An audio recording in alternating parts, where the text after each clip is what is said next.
আসসালামু আলাইকুম বন্ধুরা, মিকেলকে পেতে প্রয়োজনে বেতন বরাদ্দ দ্বিগুণ করবে বাফুফে। তবে ব্রাজিলের এই কোচ খেয়াম জেসুসদের গুরু বানাতে চায় বাফুফে। নেইমার এবং তার বাবার অনুরোধ, বাফুফে আন্তরিকতা আর ভক্তদের চাতকের চোখ সব মিলিয়ে একাকার এখন বাংলাদেশ ফুটবল পাড়া। মিকেল আসছে বাংলাদেশে কোচ হয়ে। সবকিছু ঠিকঠাক থাকলে মিকেলেই কিন্তু বাংলাদেশে কোচ হবে। খুব দ্রুতই মিকেলে বাংলাদেশের দায়িত্ব নিতে আসতেছেন বাংলাদেশে, আশা করা যায়। এখন কোচ বাছাই করবার সময় যদি বাফুফে সিন্ডিকেট না করে তাহলে কিন্তু বাংলাদেশের মধ্যে ভালো কোচ আসবে।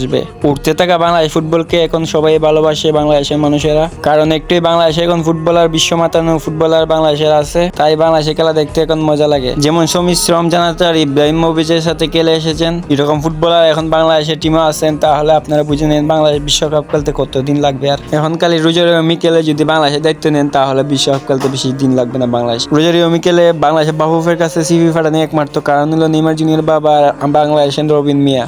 নেইমার জুনিয়রের বাবার সুপারিশে বাফুফেতে সিভি পাঠিয়েছিলেন রোজারিও মিকেলে। অলিম্পিক জয়ী ব্রাজিলিয়ান কোচ রোজারিও মিকেলকে আরো একজন সুপারিশ করেছিলেন, তিনি হলো রবিন মিয়া বাংলাদেশের।